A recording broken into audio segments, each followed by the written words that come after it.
Oke, terima kasih pagi ini. Saya bangga, saya bahagia bisa berdiri di depan orang-orang hebat, anak-anak hebat. Seperti kata Bapak David tadi, 10 tahun akan datang kami akan ketemu dengan anak-anak yang luar biasa, orang-orang luar biasa, yaitu kalian. Setuju? Setuju. Oke. Bapak Ibu guru, kalian semua harus bersyukur. Kalian adalah sekolah yang terpilih. Jadi dari Dinas DP 5A memilih hanya 3 sekolah dalam kegiatan ini. Nah, kita akan belajar. Saya memulai dengan sebuah permainan. Kalian lihat di depan saya ada sebuah kertas warnanya putih. Jadi bulik itu seperti ini, kertas putih. Kalian lihat masih bagus? Mulus? Mulus. Nah, buling itu ibarat seperti ini, kertas putih. Waktu dibuli, maka dia model seperti ini. Ini buling pertama. Buling kedua, buli lagi. Buling ketiga, buli lagi. Buling keempat, dibuli lagi. Dibuli lagi. Dibuli lagi. Dibuli lagi. Minta maaf, dibuli. Minta maaf, dibuli. Minta maaf, dibuli. Dan dibuli, dan dibuli. Kemudian kertasnya masih tetap dalam bentuk yang sama? Tidak. Masih besar yang sama kertasnya? Masih. Tapi apanya yang berubah? Tidak mulus lagi. Nah, buli itu seperti ini. Kalian itu ibaratnya seperti kertas tadi, bagus, mulus. Tapi kalau dibuli, maka hasilnya seperti ini. Kalian tetap akan seperti anak-anak, tapi kalian akan mengalami hal-hal seperti ini. Sudah tidak seperti dulu lagi. Makanya pelaku-pelaku buli itu hari ini mulai berhentilah. Kita sama-sama bilang begini, stop bullying. Tapi saya berharap begini, omong dari hatimu bahwa mulai hari ini saya tidak lagi melakukan bullying. Jangan hanya dari mulut, tapi ungkapkan dari hatimu. Karena apa? Setiap kata-kata kita adalah doa kita. Oke? Hitungan ketiga mulai, stop bullying dengan suara yang paling keras. Saya ajak Bapak Ibu guru semua, kita bersama-sama menyatakan ini sebagai usaha kita, sebagai cara kita untuk kita berhenti bullying dimanapun. Bukan hanya di sekolah, tapi dimanapun. Oke, hitungan ketiga mulai, stop bullying 5 kali ya. 5 kali stop bullying dengan suara yang paling keras. 1, 2, 3. Stop bullying. Stop bullying. Stop bullying. Stop bullying. Stop bullying. Stop bullying. Semangat. Mas kurang semangat Bapak. Kurang semangat. Oke, Bapak Ibu guru bilang kurang semangat. Kita lebih semangat lagi kalau begitu, berdiri sama-sama. Berdiri terus kita bilang begini, stop bullying. Laki-laki pakai suara yang paling ganas, stop bullying. Bisa? Bisa. Hitungan ketiga mulai, 1, 2, 3. Stop bullying. Stop bullying. Stop bullying. Stop bullying. Stop bullying. Oke, tepuk tangan. Silakan duduk. Saya sudah menangani kasus anak lebih dari 400 kasus anak. Jadi saya spesialis penanganan kasus anak. Seperti tadi Pak David sampaikan bahwa kalau anak yang melakukan tindak pidana berhubungannya dengan kami. Kenapa harus stop bullying? Pertama, bullying itu bibit kejahatan. Sama-sama bilang begini, bullying itu bibit kejahatan. Hitungan ketiga mulai, 1, 2, 3.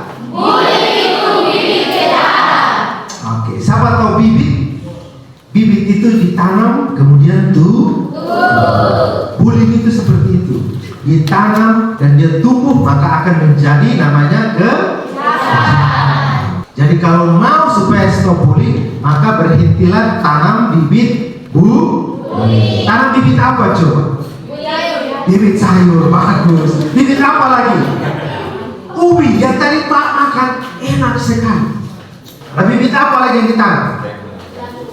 Bibit jagung. Bibit apa lagi? Nah, tanam itu bibit, jangan tanam bibit bullying. Oke, lanjut. Bullying berpotensi terjadinya tindak pidana. Kalau sudah tanam bibit, berpotensi artinya begini. Kita membuli teman, teman tidak terima, terus pukul, baku pukul, akhirnya jadi tindak pidana. Jadi masalah, terus lapor di polisi, diproses hukum. Ketemulah dengan Pak. Baru Pak Bini tanya, kau dari SMP mana? SMP 3. Dulu Pak sudah kasih materi, dan kau buat kali ini Pak Hakim jangan kasih ampun. Hukum dia berapa Pak? 100 tahun. Biar kenapa? Dia tobat. Sudah kasih tahu dia masih melawan. Tapi Pak Bini lihat raut-raut muka di sini anak-anak hebat semua. Oke? Saya senang dengan kalimat Pak Kadis tadi. Jangan pikir dari kamu. Kalian tahu anak-anak Wanokaka Lamboya sekarang diperhitungkan di kota. Mereka anak-anak hebat. Jadi kalian bangga. Jangan pikir dari kamu. Oke, yang berikut. Mayoritas orang menganggap bahwa bullying itu hal yang biasa. Biasa dari mana? Dari rumah. Siapa di sini biasa di rumah karena panggil pakai nama hewan? Pernah ada dengar begitu? Karena sakit? Di mana? Sakit di sini. Ya memang hal-hal yang sederhana tapi menyakiti. Jadi mulai sekarang kita akan belajar apa itu bullying dan bentuk-bentuk bullying. Kita akan belajar. Bullying berikut adalah tindakan penjajahan. Kenapa saya pakai kalimat ini? Kalimat-kalimat ini karena bullying itu ibarat penjajah. Tadi itu kenapa harus anak? Jadi pencegahan kekerasan terhadap anak. Kenapa harus anak? Oke, menurut undang-undang anak itu belum berusia 18 tahun. Tapi kenapa harus anak? Karena ini anak itu selalu menjadi objek dari tindakan kekerasan. Jadi kalian ini adalah objek-objek dari tindakan kekerasan. Kalian sudah tidak bisa berdaya, maka kalian jadi objek kekerasan. Kalau saya datang, saya bikin kekerasan terhadap ini, kau bisa melawan? Bisa? Tidak bisa melawan. Makanya anak itu harus dilindungi. Jadi kekerasan akan menghasilkan kekerasan. Jadi kalau anak yang dididik dengan kekerasan, maka akan menghasilkan kekerasan berikutnya. Semua diselesaikan dengan kekerasan. Kalau tidak kekerasan berarti anak tidak lakukan. Kita harus ubah itu. Apa itu bullying? Bullying itu adalah perilaku intimidasi yang dilakukan secara berulang. Ini untuk apa? Untuk apa? Melukai orang lain. Secara apa? Dan ditujukan pada orang tertentu karena ras, agama, jenis kelamin, orientasi seksual, penampilan hingga kondisi fisik seseorang. Jadi, secara sederhana bullying itu adalah ini. Setiap ucapan, tindakan, sikap, gestur, cara kita memperlakukan orang lain ini dengan tujuan. Jadi kalau kamu memperlakukan orang lain dengan tujuan ini, melecehkan, melukai, menodai, menghancurkan perasaannya, fisiknya, emosinya, martabatnya, harga dirinya, itu bullying. Jadi kalau mau diperlakukan dengan baik, maka perlakukan orang lain juga dengan baik. Ini kata kuncinya. Dan sebagaimana kita baca sama-sama, hitungan ketiga mulai 1, 2, 3.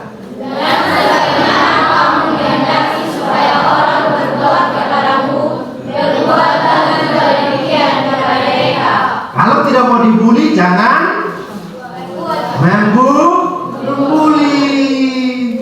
Mulai hari ini stop, sudah jangan melakukan tindakan bully. Nah, hari ini kita belajar untuk menghargai perbedaan orang lain, perbedaan agama, perbedaan apapun kita harus hargai. Kalau dia kulitnya hitam, saya kulitnya putih, saya harus menghargai dia. Kalau dia pendek, saya tinggi, saya harus menghargai dia. Saya titip satu pesan ini. Bagian tubuh mana saja yang tidak boleh disentuh oleh orang lain? Ada yang tahu? Yang ini namanya apa? Payudara. Yang ini namanya apa kalau laki-laki? Penis. Perempuan namanya? Apa?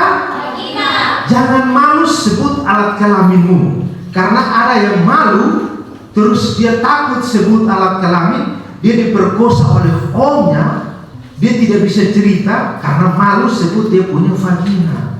Jadi siapa yang menyentuh pantat temannya, payudara, vagina atau penis, itu dapat dipidana penjara dengan ancaman pidana 9 tahun. Karena itu namanya pelecehan seksual. Jadi hati-hati siapapun jangan menyentuh barang-barang terlarang dari tubuh temanmu. Laki-laki dengan laki-laki, Pak Beni pernah tangani satu kasus, setubuhi teman laki-lakinya. Jadi kalian laki-laki jangan pikir bahwa saya aman. Tapi laki-laki itu bisa menyetubuhi teman laki-lakinya. Setubuhi melalui mana? Lewat dubur. Jadi hati-hati memilih teman di dalam bergaul. Siapa yang bertanggung jawab melindungi anak-anak? Menurut undang-undang itu ya pemerintah daerah, masyarakat, keluarga, orang tua wali. Ini menurut undang-undang yang bertanggung jawab melindungi anak-anak. Tapi faktanya apakah semua anak sudah terlindungi? Sudah? Belum. Semua kita berusaha untuk tidak terjadi kekerasan terhadap anak. Kalau anak yang dilakukan dengan cara anak ditegur dengan kekerasan, maka dia akan menunggu kapan terjadi kekerasan baru dia berhenti. Kita melatih kalian untuk jangan jadi pelaku kekerasan. Kalau ditegur dengan bahasa lembut, lebih baik atau lebih susah? Lebih baik. Lalu yang berikut adalah kurang peduli keluarga terhadap anak. Jadi semua kasus yang Pak Beni tangani itu adalah masalahnya di sini. Keluarga. 70% itu semua ada di keluarga. Karena kurang pedulinya keluarga, maka anak melakukan tindak pidana. Lalu siapa yang peduli dengan kamu? Jawabannya adalah ini: diri sendiri. Jadi kenapa ada anak-anak yang dibully? Karena ini ada karena masalah penampilan fisik, karena ada ras, beda agama, beda suku. Lalu ini ada orientasi seksual, yang itu yang kamu jalan itu bukan laki-laki, bukan perempuan juga. Itu terus kita bully dia. Oke, terlihat lemah, tidak mudah bergaul. Nah, ini kadang jadi potensi. Jadi kalian bergaullah sebanyak-banyaknya, tapi bergaul jangan sampai salah memilih teman. Kalau pelaku itu yang suka membuli, ini dia punya masalah pribadi, pernah jadi korban bully. Makanya tadi Pak bilang, kalau tidak mau dibully, jangan membuli. Oke? Nanti akan ini pernah jadi korban bully, rasa iri pada korban, kurangnya pemahaman, kesulitan mengendalikan emosi, besar dalam keluarga yang kurang kasih sayang. Saya punya sebuah permainan. Ini model apa ini? Kalau kita kasih jatuh, dia jatuh. Tidak bisa kita atur. Tapi apakah kita bisa atur hati ini untuk sesuai dengan keinginan kita? Tapi kita bisa atur ini hati untuk berhenti. Jadi kita angkat dia ke atas, kita suruh dia berhenti dan berhenti. Nah, kita kasih turun lagi sedikit, dia bisa turun. Sama juga, kita kasih turun dia sedikit-sedikit, dia bisa turun. Ini adalah sebuah ilustrasi. Kenapa? Kitalah yang mengatur hati kita. Jadi kalau yang ada di hati kita itu membuli, maka kita akan membuli orang lain. Kitalah yang atur hati kita. Kalau hatimu, pikiranmu sudah jahat, maka perilakumu juga jahat. Saya punya sebuah buku. Kalian itu seperti ini buku, awalnya kosong, tidak ada isinya sama sekali. Tapi kalau perilakumu jahat, maka kalian seperti kalian bilang anak apa? Iblis. Anak iblis. Pukul satu kali. Pukul begini. Anak iblis. Sebut. Anak iblis. Nah, anak iblis. Nah, kalau perilakumu jahat, maka akan seperti ini, anak iblis. Gitu. Tapi kalau perilakumu baik, maka akan jadi seperti apa? Anak Tuhan. Kamu yang laki-laki bilang anak Tuhan. Anak Tuhan. Pukul satu kali. Lembut. Aduh, pukulnya kasar. Pukul lembut. Lembutnya sama kayak campur sawah. Jadi anak yang perilakunya baik itu kita sebut sebagai anak Tuhan. Lah, kenapa kamu bingung? Kan ini buku ada 3. Ada warna, ada yang tidak ada warna, ada yang anak iblis, ada yang anak Tuhan. Kita lihat, ini kan kosong. Betul kan? Terus kamu bilang anak yang perilakunya buruk itu anak apa tadi? Anak iblis. Begini. Dan kalau anak yang perilakunya baik, anak apa tadi? Nah, seperti ini. Nah, ini hanya contoh, tapi saya berharap begini. Kalau kalian lihat bukumu, pastikan bahwa saya ini anak siapa. Masih ada yang nyontek? Masih ada yang nyontek? Masih? Kalau kalian disuruh ujian dan nyontek, itu anak apa coba? Anak iblis. Tapi ibu guru, kalau mereka nyontek kasih tahu itu anak iblis. Makanya ingat buku yang Pak buka tadi, kalau anak Tuhan tidak nyontek, belajar sungguh-sungguh. Kita masuk ke bentuk-bentuk bullying. Bentuk bullying yang pertama adalah pelecehan verbal. Itu menggunakan apa? Kata-kata. Lalu bentuk bullying yang kedua itu adalah pelecehan fisik. Itu menggunakan apa? Fisik. Jadi pelecehan verbal itu menggunakan apa tadi? Mulut, kata-katamu dapat melukai orang lain. Sikap perilakumu dapat melukai orang lain. Oke, kita sama-sama bilang begini. Bullying itu melecehkan. Sekarang sentuh teman, bahu teman di samping kiri atau kanan, bilang, kawan, bullying itu melecehkan. Ingat, jangan balas dendam. Terus kamu bilang begini, kawan, bullying itu melecehkan. Lalu kapel di sini baru tanya, kenapa? Bercanda Pak, tapi di sebelah sudah sakit. Oke, sekali lagi, bilang bullying itu melecehkan. 2, 3. Bullying itu melecehkan. Tahu melecehkan? Tahu. Yang tadi saya bikin ini dilecehkan. Kasihan. Sudah berapa bentuk bullying tadi yang kita belajar? Pertama, verbal. Yang kedua, fisik. Oke, sekali lagi, ulang sama-sama. Pertama apa tadi? Verbal pakai apa? Kata-kata. Fisik? Pakai fisik. Pukul, tendang, jabak rambut, apa lagi? Cubit, ya bagus. Lalu yang ketiga adalah pelecehan sosial. Itu bertujuan mengisolasi korban dari lingkungan sosial, memfitnah, menyampaikan pesan negatif. Sekarang kita bilang begini, bullying itu perilaku sampah. Hitungan ketiga mulai, 1, 2, 3. Bullying itu perilaku sampah. Tahu sampah? Berguna? Dibakar? Jadi jangan kasih masuk sampah di dalam kamu punya hidup. Bullying itu perilaku sampah. Sudah berapa bentuk bullying tadi? Yang pertama? Yang kedua? Yang ketiga?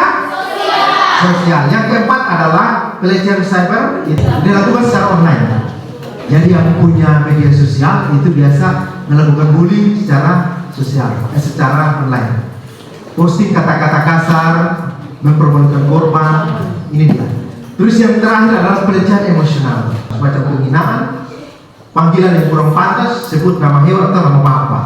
Di sini ada biasa panggil nama bapak? Tidak boleh ya, panggil nama bapak. Oke, kita lanjut.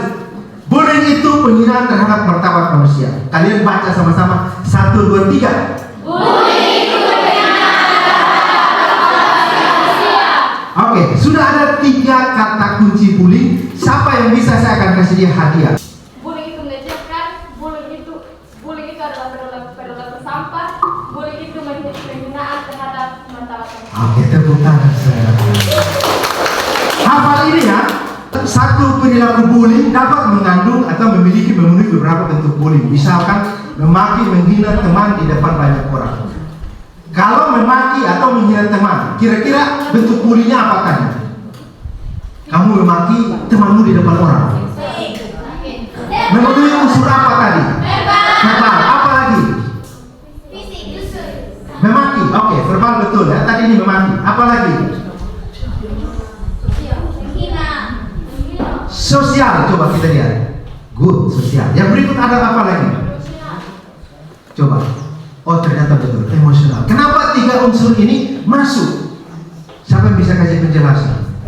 Dengan satu kata memaki di depan anak, dengan di depan teman kamu dapat memenuhi 3 unsur ini.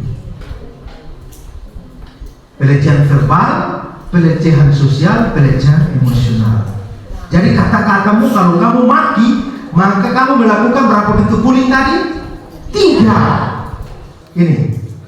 Kalau memukul, menendang, itu bullying apa? Bentuk bullying apa? Pelecehan fisik. Dengan? Kenapa pelecehan emosional? karena membuat orang tersebut menjadi emosi.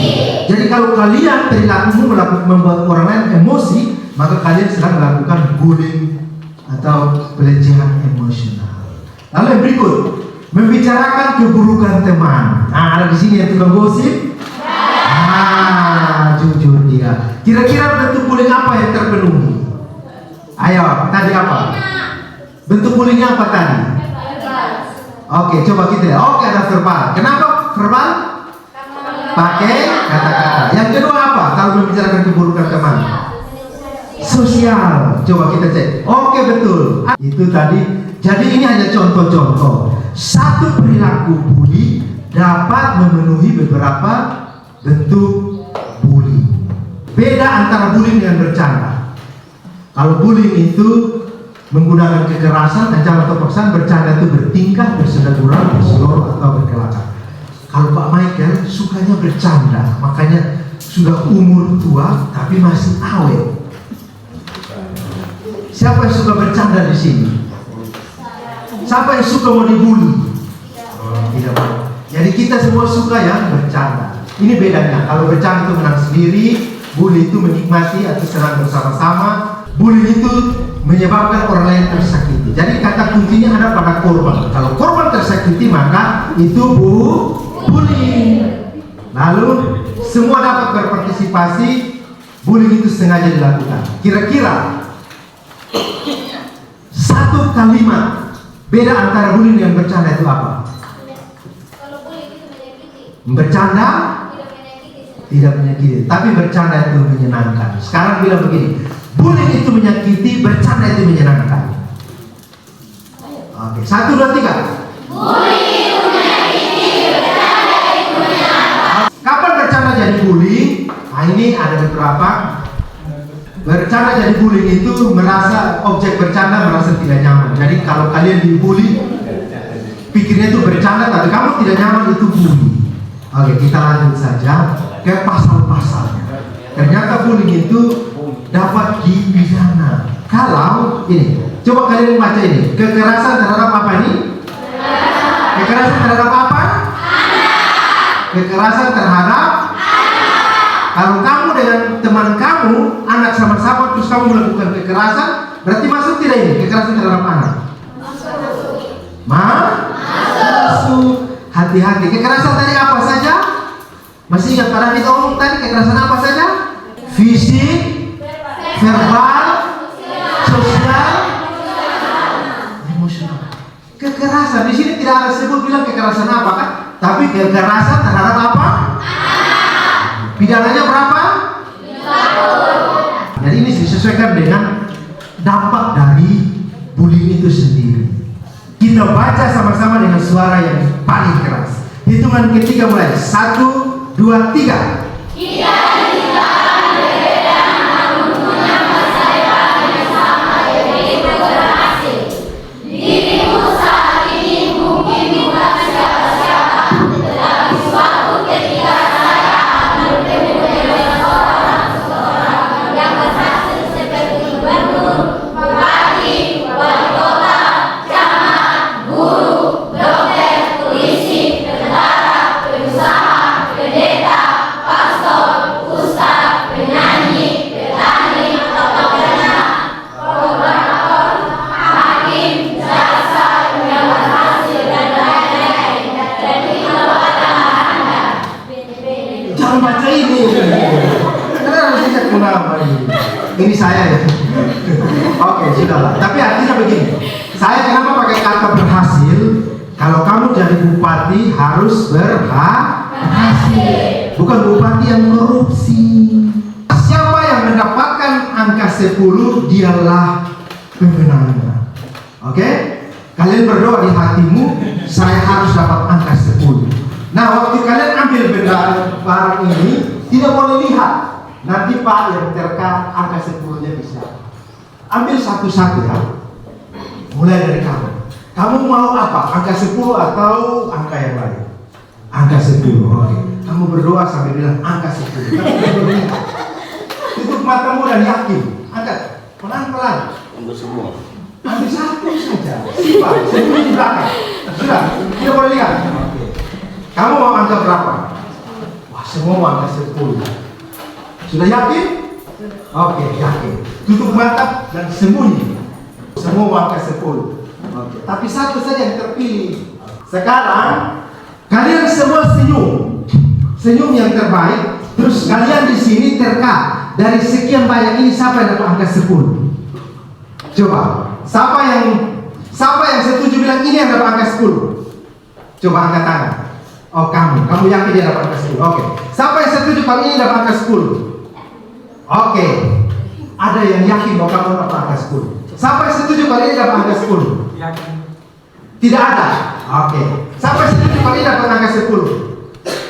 Oke. Rupanya ada 4 orang. Yang ini ada oh, 1 orang. Bagus. Yang ini 1, 2 orang, 3 orang. Yang ini wah, banyak.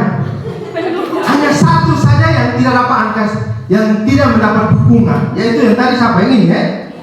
Oke, sekarang kalian buka. Ini dia dapat angka 10 meskipun tidak didukung. Coba buka, semua buka.